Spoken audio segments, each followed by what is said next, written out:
No worries. Just want to say welcome to everybody. We're very excited to have so many people, so many marketing business professionals join us in today's meeting and really just going over sponsorship marketing today. And I wanted to quickly introduce myself. I'm Sam McDade. I'm the marketing director at the Brampton Beast Hockey Club. And I'm just really lucky to be kind of hosting this panel discussion between two really established guest speakers who, in my own experience working with them, I think they're very, very proven to win. And they've helped me quite a bit in the Brampton Beast. So I'll get right into it. Our first one is Gavin Roth. He's regarded as one of Canada's foremost authorities on sponsorship marketing. In his nearly 30 years in business, Gavin has worked for properties like WWE, the Canadian Football League, the 2010 Olympics, and Rogers Sportsnet. He trained sponsorship sales executives at many of the leading sports and entertainment properties in the country, and he has negotiated over 500 million in sponsorship deals during his career, which is a very, very impressive number, Gavin. I'll go on to Carrie Kaplan, who is our second guest speaker today. Oh, nice to meet you formally. Yeah. Yes. Maybe just, Sam, maybe just let the folks know to keep on mute on their ends. Yeah, if everyone can just stay on mute for just for the press conference portion, then we'll get to the agenda in just a moment. So Carrie Kaplan's been a leading sports marketing executive for over 20 years. His company, Cosmos Sports and Entertainment, has worked for several hundred clients. These clients range from Toronto Blue Jays, NFL teams, and CFL to the Houston Rockets, ATP Tennis, and Golf Canada. He's also served as president in two professional hockey teams, the Brampton Beast and Hamilton Bulldogs, was the commissioner of the Canadian Soccer League, and currently is the chief revenue officer of GT20 Cricket. I want to take a quick look at today's agenda before we jump in and I throw things over to our first guest in Gavin. So we'll just slide on over. So if you look at your screen, you'll see we have sponsorship marketing, and as it is a big business, benefits of sponsorship marketing, forms of sponsorship marketing, and best practices. Then we're going to go on to sponsorship marketing and advertising, questions to ask the sponsorship property, sports and entertainment properties in Peel Region, because this whole program has been tailored for Peel Region. And then of course, we're gonna go to a panel discussion where our two guest speakers are gonna kind of go head to head, giving you the best tips and tricks in the business, which I'm excited for. And then we're gonna open it up to a Q&A, and just to lay a few ground rules. If you have questions throughout this, this whole discussion, what you can do is head over to your chat. It's on the bottom of your screen. Type your question in there, we'll take a look at it, and then we'll address it at the end of this whole press conference and this whole discussion and webinar about sponsorship marketing. So without further ado, Gavin, I know your headphones are on, you're locked and loaded, ready to go. So let's head it over to you and we'll start things off. Thank you, Sam. Everybody hear me? Resist the urge to make fun of my DJ headphones here. It just helps for better audio quality. But yeah, thrilled to be here and be talking to you. I love talking about sports and sponsorship marketing. It's where most of my career has been spent, and work very closely with Carrie and the team at Cosmos, and we're excited to be chatting with all of you today. Yeah, it is big business. Over 3 billion in Canada spent in 2019 on sponsorship marketing. Most of it has been, as you can see, goes to pro sports, and then amateur sports next, and entertainment. And for brands that do engage in sponsorship marketing, they tend to allocate just over 20% of their entire marketing budget to sponsorship marketing. So whether that's the fees to buy the sponsorship marketing, like you would have a fee to buy advertising, the fees they pay, and then the activation, bringing it to life, telling the story, all that adds up to, as we see here in Canada, over $3 billion. Let's go to the next slide. So let's talk about the benefits. Why would you do sponsorship marketing? For those of you who may not be as familiar, here's a slide that just shares some of the real benefits of it. Obviously, building brand awareness, it's a great way to do that, proven way. You tend to do sponsorship in a local community like Peel. It really is a good way for brands to show your support of that local community, show your presence, be out and about in a real genuine way. One of the biggest reasons is that bottom green circle. You're connecting, your brand is connecting with the fans of a sport. So if people are passionate about cricket or passionate about hockey, and you sponsor that property, you're connecting and forming a relationship with the fans of that property, of that sport. It's a great way to attract new customers, and who doesn't want new customers? And also because sponsorships tend to be exclusive. If you're in the auto category or the food service category, you would tend to be an exclusive partner of the property in that category. So that's going to give you a great way to stand out from your competition. Okay, next, Mitch. So let's talk about the forms of sponsorship marketing. Now, when we dive right in. On the working left to right on the top row, hosting and hospitality. And we'll talk about the pandemic when we do the Q&A. So we're all aware of that, but we do expect the world will get back to normal. And we're not trying to talk to you about something tomorrow. We're talking about later this year or the summer or 2022 as well. So corporate hospitality certainly will become a big thing again. And it's a great way to give your guests that private VIP experience. You might, if you follow sports, you'll see brands on the jerseys, the kits, as they say in cricket or soccer. You could put your brand there, whether it's front and center, sleeves. It's really on the real estate of the players. You also are probably used to seeing visible branding around the pitch, around the stadium, around the arena, around the ice. That broadcast visible branding usually is a key part of a sponsorship marketing plan.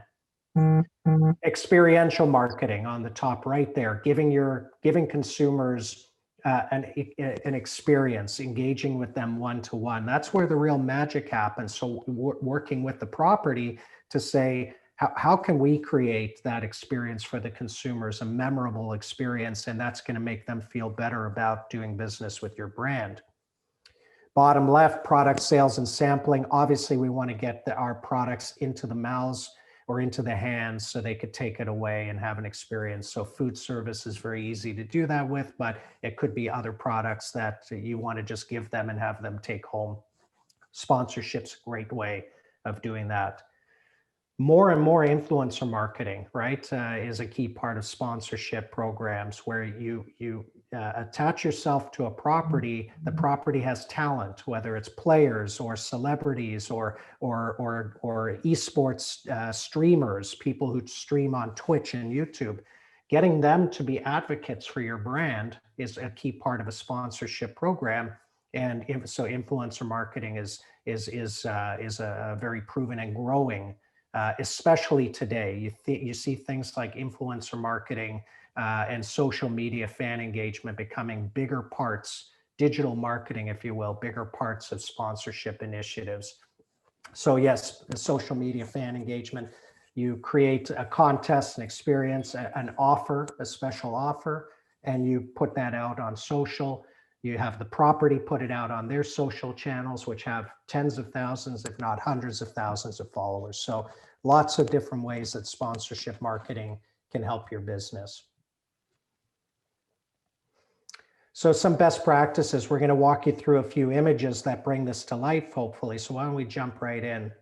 The first one is providing a memorable experience. So what we've done with the Brampton Beast is after hockey games, CAA sponsors a Learn to Skate program.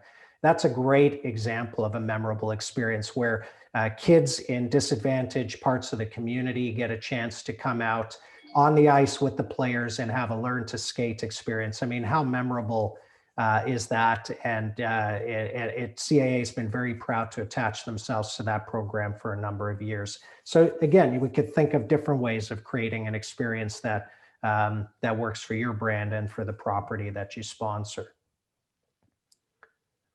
Next one is ideally you find a consumer need. This is one of my favorite examples.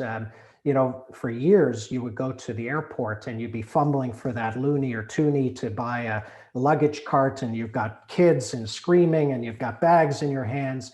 And who wants to go through the hassle of paying for these things? You just want to grab it and go. So CIBC comes along and they signed an exclusive sponsorship deal to be the only bank present at Pearson Airport. And sure, they have a bank in the airport, and sure, they have people intercepting you to talk about credit cards and signing up. But the biggest thing they did that consumers love is they made the baggage carts free, courtesy of CIBC. So you can get out of your car, just grab it and go. And it's a great way of demonstrating that, if there's a consumer need and you can address that need, you're really going to curry favor, gain favor with the fans, the followers, the consumers. Branded content, we did a deal with XP Sports and our esports franchise that we represent, Lazarus, where they're about performance. And so we attach their brand to the race cars inside the games, right? The avatars and on the players. Another example is look at what McDonald's does with FIFA, creating a very simple mobile game that's they sponsor, their brand is attached to that goal balloon at the top, and people play that over and over again, and it just gives them an experience. So branded content is another way of integrating your brand into the property. As mentioned before, differentiate. So why, when the NHL opportunity came up and the MLSE opportunity came up, you can bet that every bank was lined up to sponsor the NHL and sponsor Maple Leaf Sports. Only one bank took it. Obviously, this deal, because it's the NHL and MLSE, it's a significant investment. But now it allows Scotiabank to truly differentiate from their competition. No other bank could offer these experiences and could use the NHL Shield in their communications and create these types of opportunities. So sponsorship affords you, as I said, because you get exclusivity, a great way to differentiate from anybody else in your particular category. And we love this, and this is becoming so much more, and it's a special day today. I'm very proud to have this slide up on a day like today because it is Bell Let's Talk Day today. So, and I personally encourage everybody to support that initiative. I know it's very important to our family. We're a proud partner of Bell. We help them bring the Bell Let's Talk program to life through the Brampton Beast. And you'll see a lot of activity on our social Brampton Beast socials today in support of this.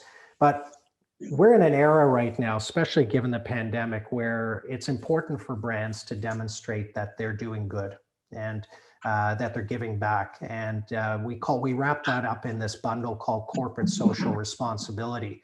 Sponsorship lets you really amplify whatever your corporate social responsibility program is. It gives you an audience to bring it to life and to show that you're doing good. And we all have learned, it's proven, doing good is good for business.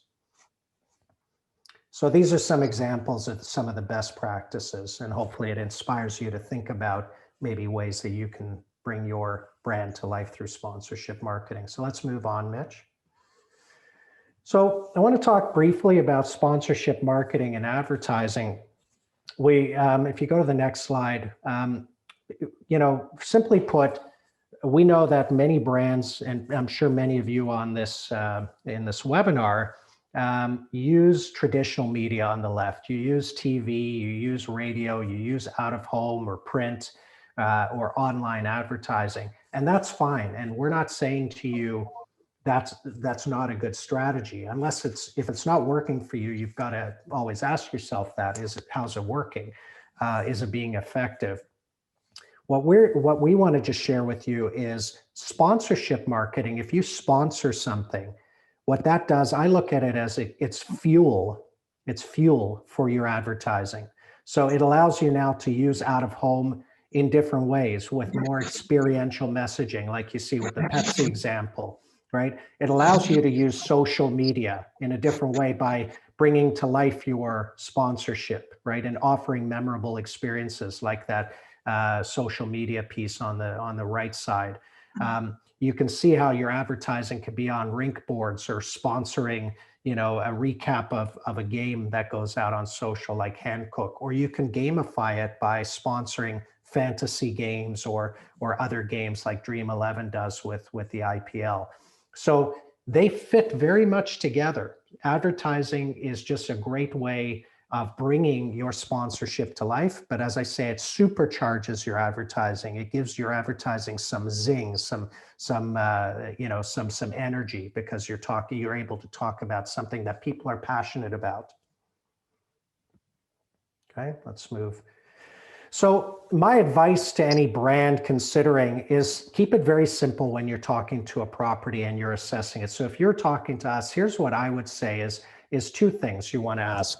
Who are your fans? If you're talking to anybody about, let's say the Brampton Beasts or GT20 or any initiative that you're talking about, maybe you want to support a local music festival and the organizers, you first say to them, who are your fans, right? But we believe it's less about the name of the property. It's more about, so it's less to me about the name, the Raptors. Okay, you can see this guy at the bottom there in this We the North from the parade.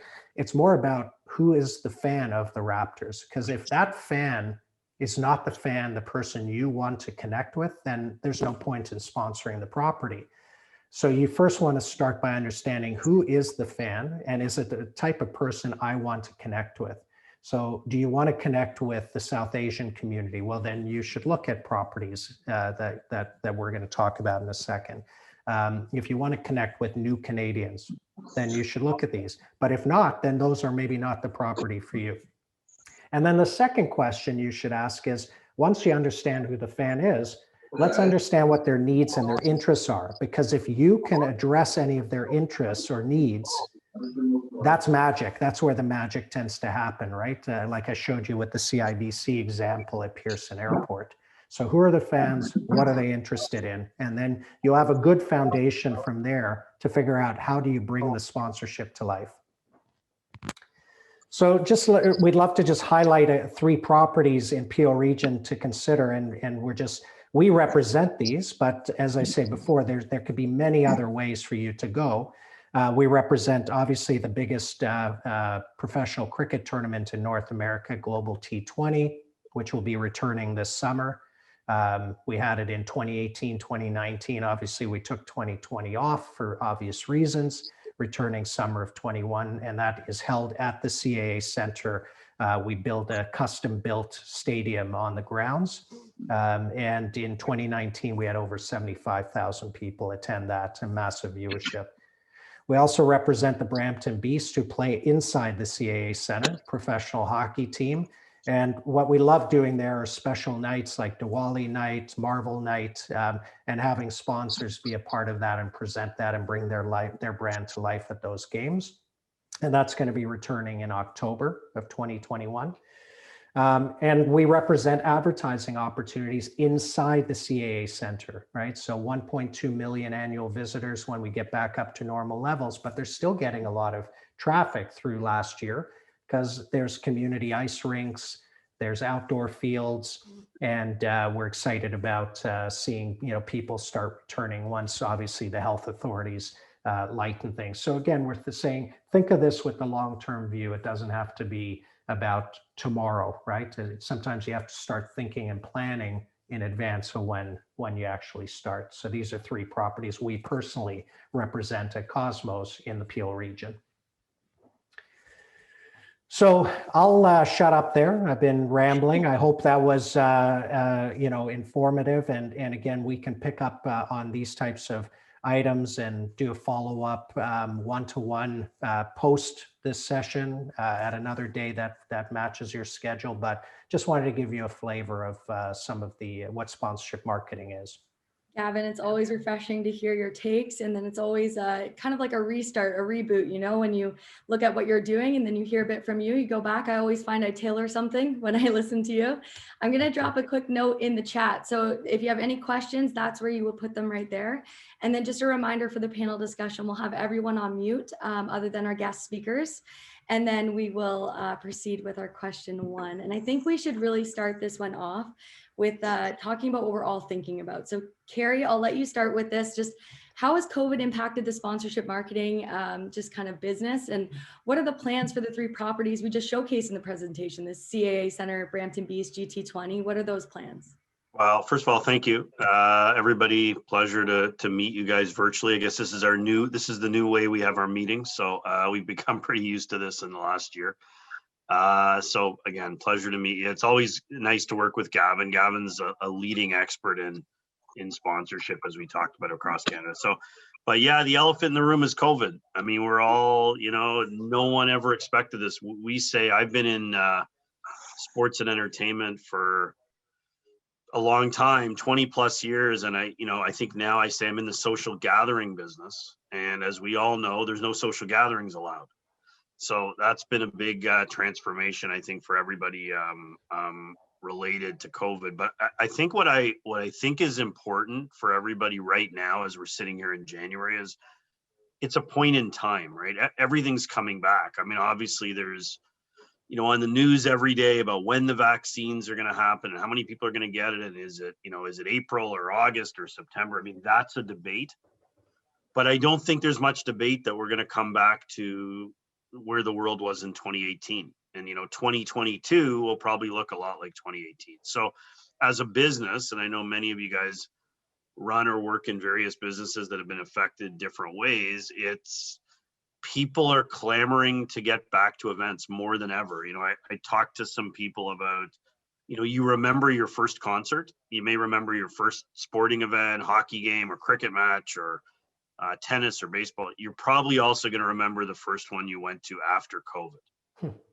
And that's how powerful it is, that people want to get back to festivals and farmers markets and sporting events. And so I think we're lucky, like what we've tried to do. I've been fortunate to be with the hockey team, which is the only major sports team that's based in Brampton. And we've been there for 7 years. And, the goal there is to continue to build the profile. We've had about 750,000 people have come to hockey games over 7 years.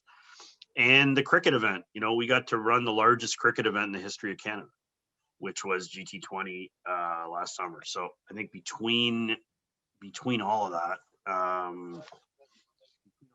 there's an amalgamation between being in Peel region and where the South Asian community is that strong, the ability to merge hockey, which is the most passionate sport for Canada, and cricket, with its obviously second biggest sport in the world and presence and power in so many countries. I think what we're trying to do through CAA Center is merge all of that together. So in short, to the COVID point, everything's coming back.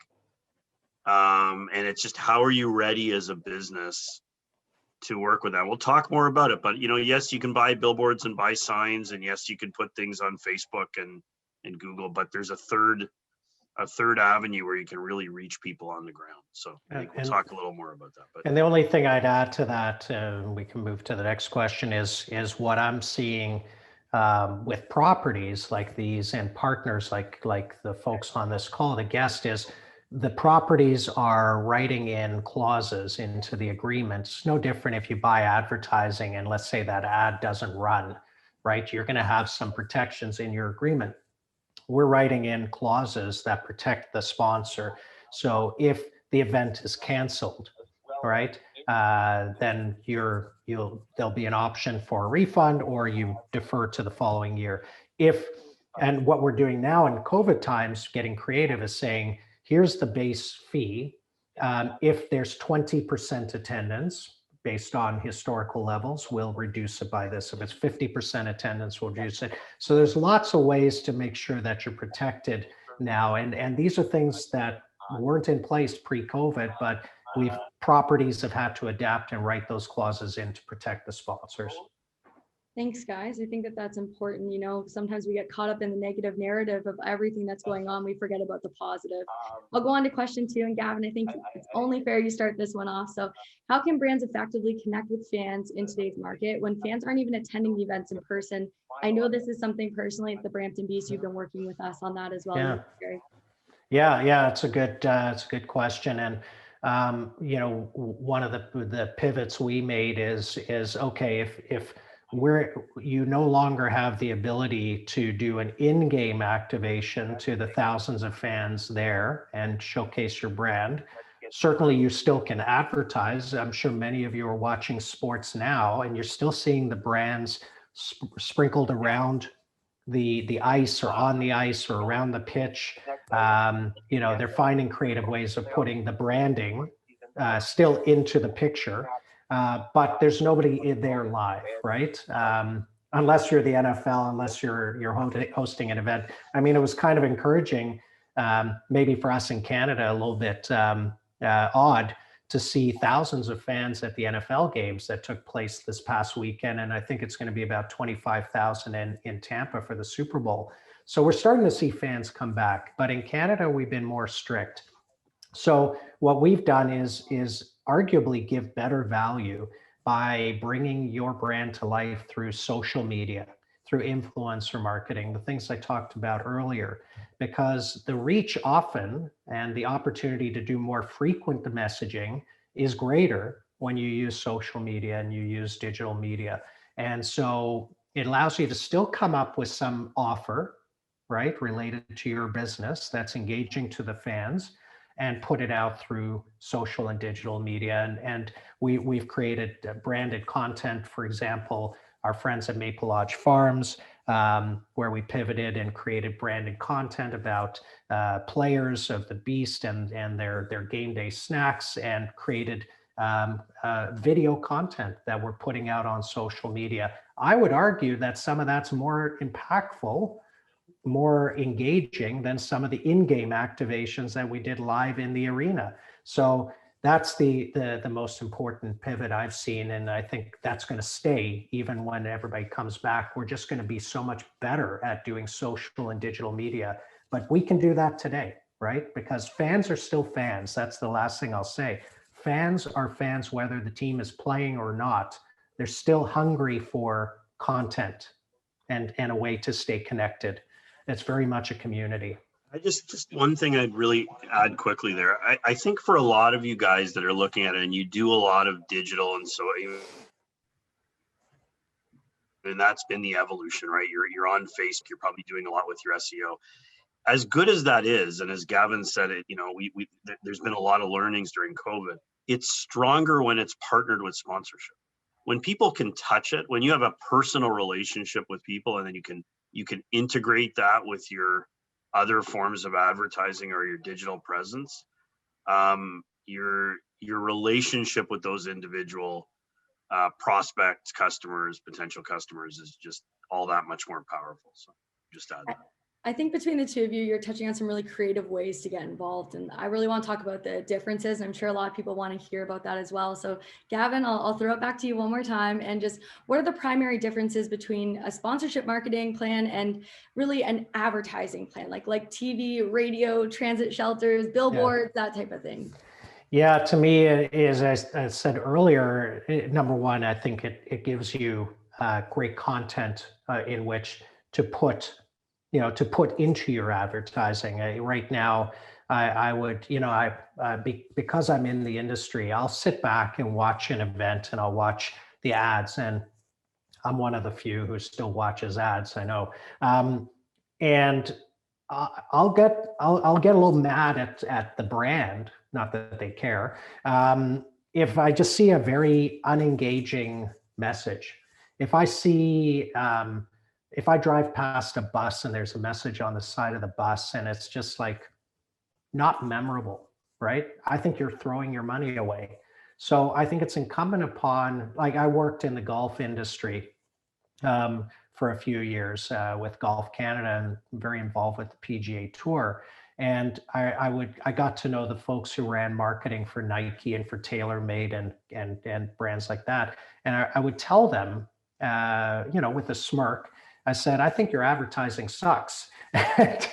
and they said, what do you mean? I said, I can't tell if your Titleist, TaylorMade, or Nike, you're all running the same type of message. Nobody's doing anything creative. It's all a bunch of talking heads just saying, I play this, I play this, I play this. So I think it's up to every advertiser, marketer, brand to come up with an engaging message. And I think using advertising to tell the story of your sponsorship and the experiences and the opportunities that it gives. So wouldn't it be amazing for CAA, right, which they do, to say, learn to skate with the Brampton Beast, right? And put that into a message, right?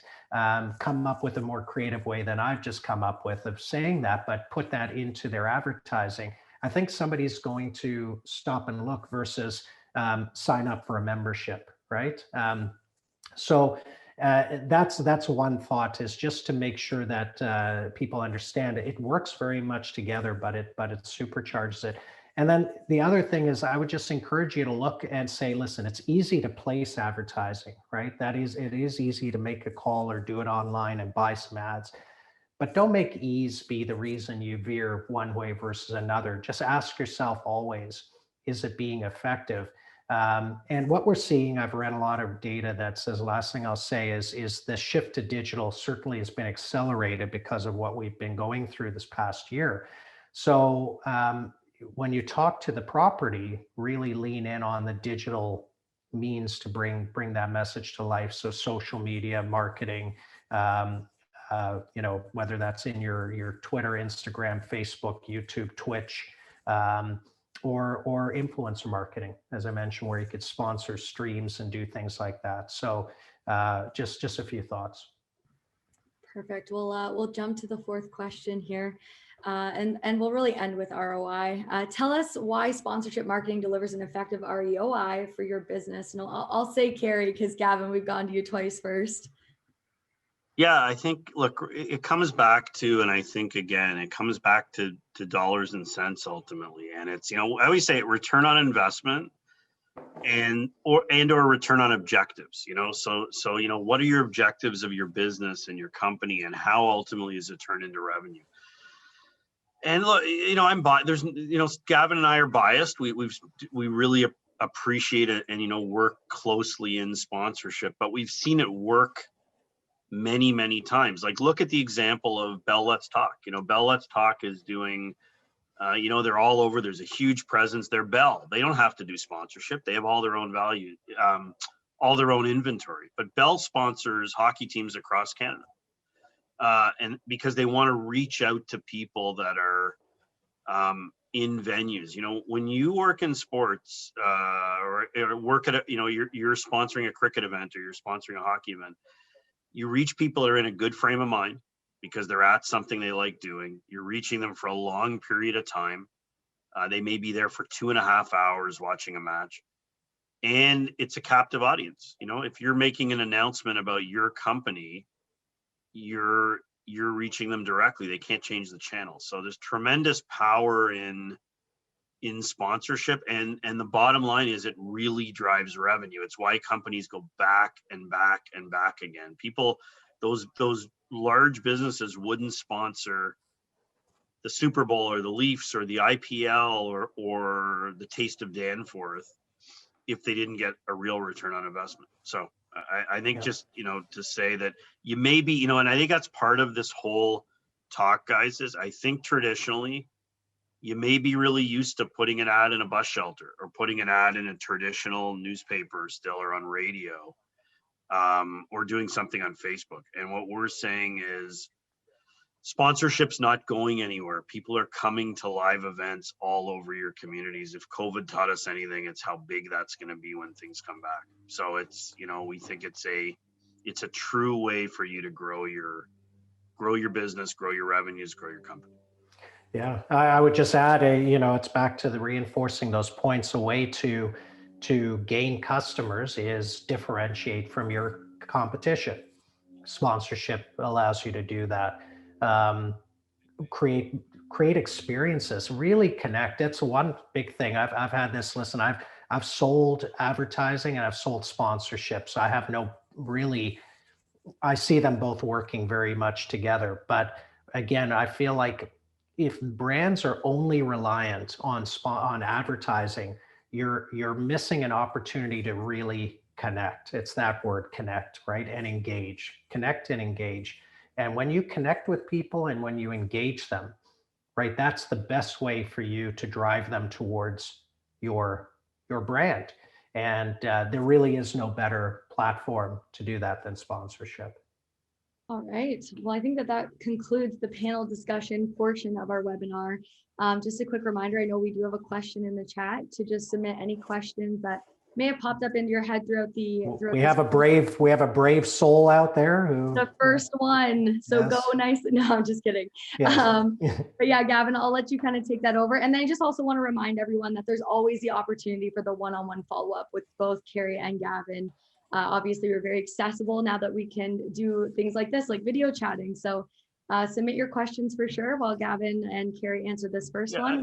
Sam, I'll just jump on. And I know it's always a strange setting, right? There's 20, 25 people here. So Sam's right on the money. Like, feel free to reach out to any of us one-on-one. Every one of your situations is different. So we'll obviously answer the questions that come up, and we encourage you to ask them. But if one-on-one is the way you'd like to go, please. Oh yeah, and it always is. It's always the better way as well. So we'll make sure we follow up. Heather, I just want to make sure we understand the question. Heather's question is this addressing small groups that can't afford to big items like radio ads? Are you saying is sponsorship marketing for small groups? Would you mind maybe jumping in and qualifying the question? If not, then I'll maybe take a stab at it just to, I think sponsorship marketing is for any size, whether big, small, in between. Okay, so just started a foundation. So if I'm the foundation, right, I'm actually thinking of attracting sponsors, right? You want people to support your foundation. So I get it. We certainly work closely with a bunch of foundations and help train their people. Have worked with now, admittedly, some of the bigger ones like Princess Margaret and Sick Kids Foundation, Jay's Care Foundation. I've talked to them. I always tell them the concept is not dissimilar. Whether you're a sports and entertainment property or a foundation, it's still the same thing. You've got an audience. Your foundation will have a passionate constituency. People who support your foundation, that's your audience. That's who you have to tell the story to brands about. And if you can find brands that are interested in connecting with the people who support your foundation, you've got a foundation then, excuse the pun, for a partnership between the brand and your foundation. So I think it doesn't matter how big it is, right? So if you talk to a number of companies, you'll find big, small, medium, and large who might want to connect with that audience. I hope that addresses the question. Anything else from the group? You're welcome. We'll leave it for another minute here if anybody has anything else to add. And then of course we'll we'll go to our extra. Yeah, we can give back 20 minutes of everybody's day. That's okay. There's no harm in that, but we're here. So we can hang in. Let me just jump in on the last part of just to reiterate what Gavin said. I mean, I think the short answer is there's no sponsorships come in all shapes and forms. It can be large, but don't be intimidated. I think some people think, well, I can't afford sponsorship. We've done sponsorship agreements with very small price tags and smaller organizations, right? There are some teams or events that are huge. There's others that are much smaller. So I think we can always find a match, whatever size business you have, if you want to get, dip your foot in the water. Yeah.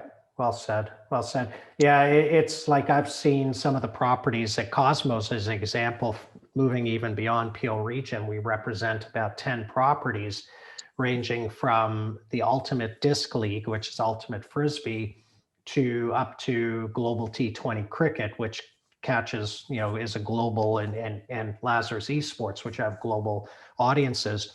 So I've seen ranges of partnerships. We've actually closed partnership deals in the middle of the pandemic. And they can range from as low a fee, sponsorship rights fee of $2,500 to $5,000 up to, hundreds of thousands. So we've got lots of opportunities at the low end of that range. Don't think that, there isn't that opportunity. And so budget usually is not the reason. The reason, I think the biggest reason it doesn't work out always is when you have that discovery discussion and you find out that the audience is not a strategic fit.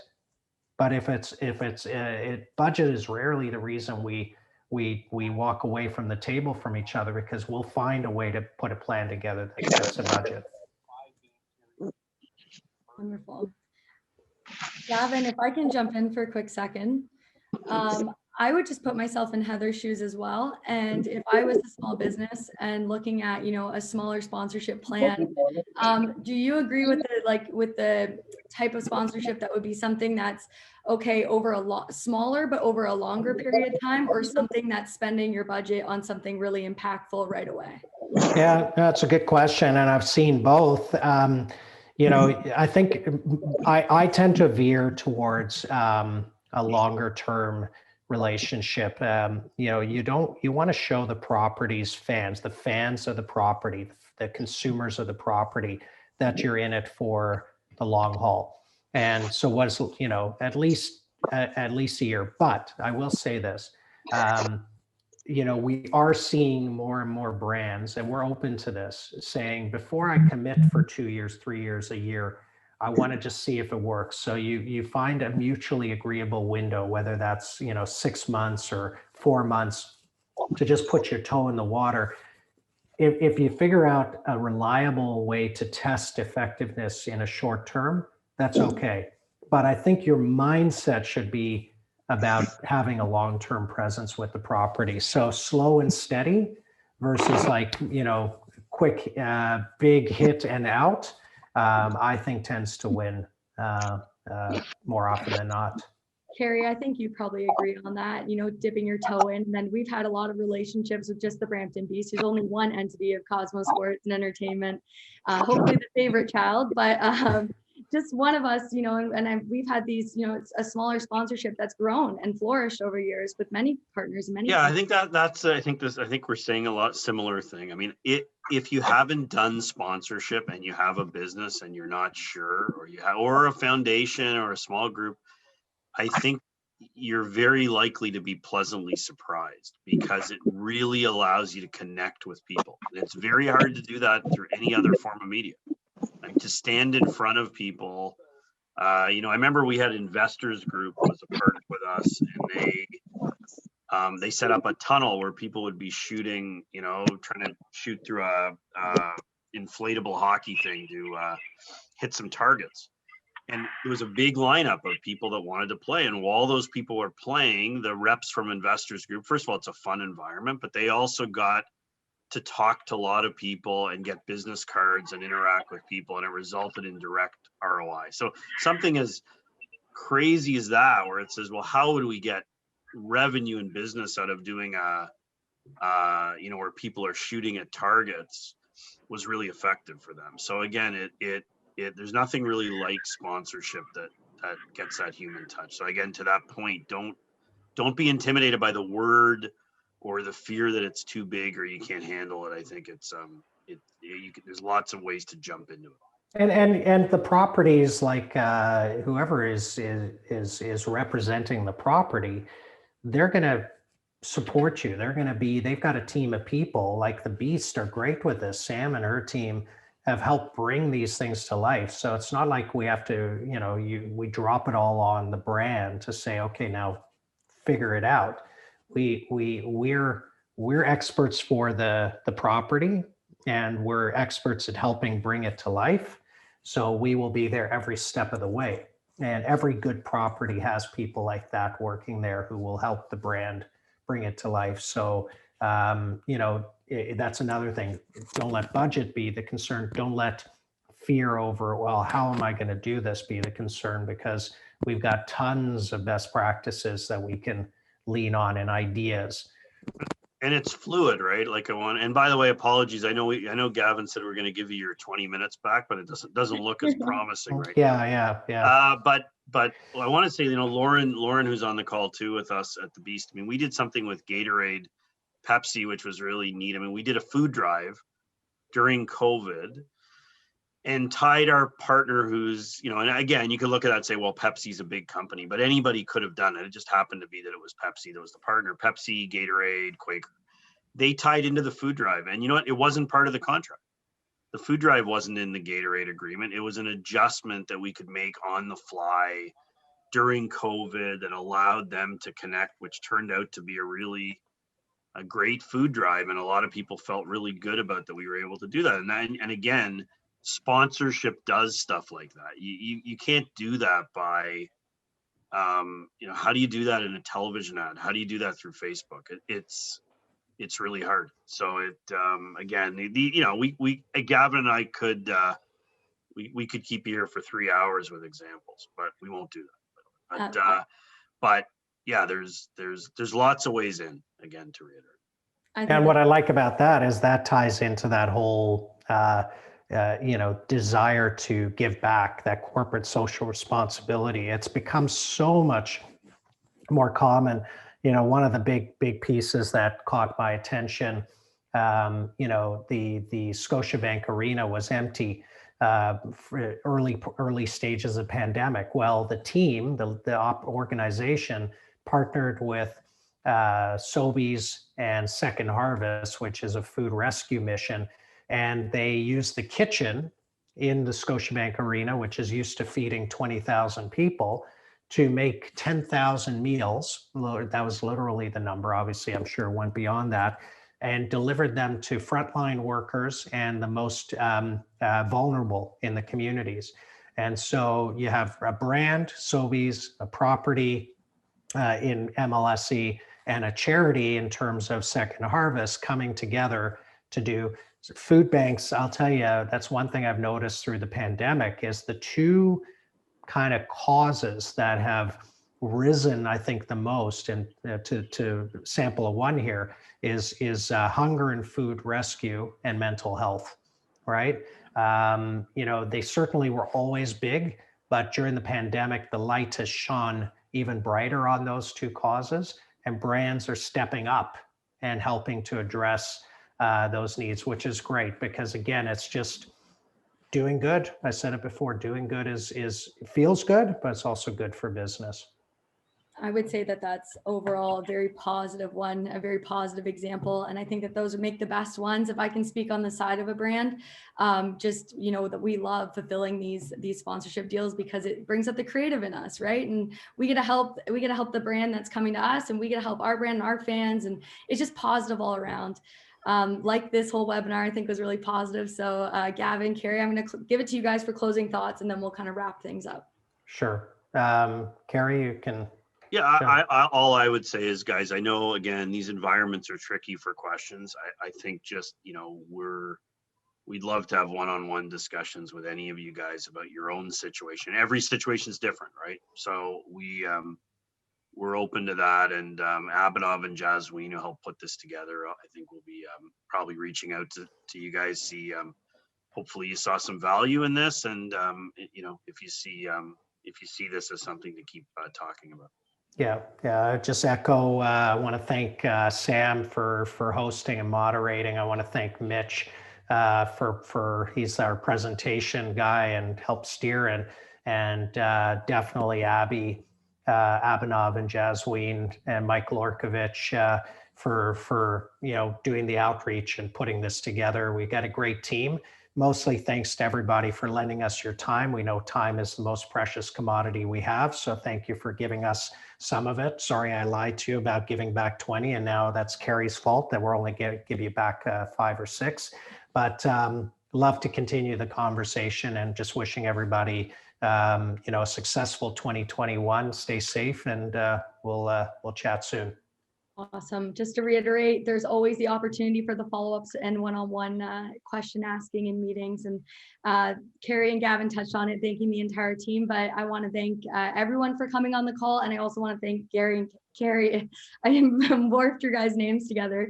Carrie and Gavin for your guys' insight. Every time I come on a call with you guys, I learn something new. So thank you again for sharing the slides. Have a great day, everyone. Thank you. Thank you.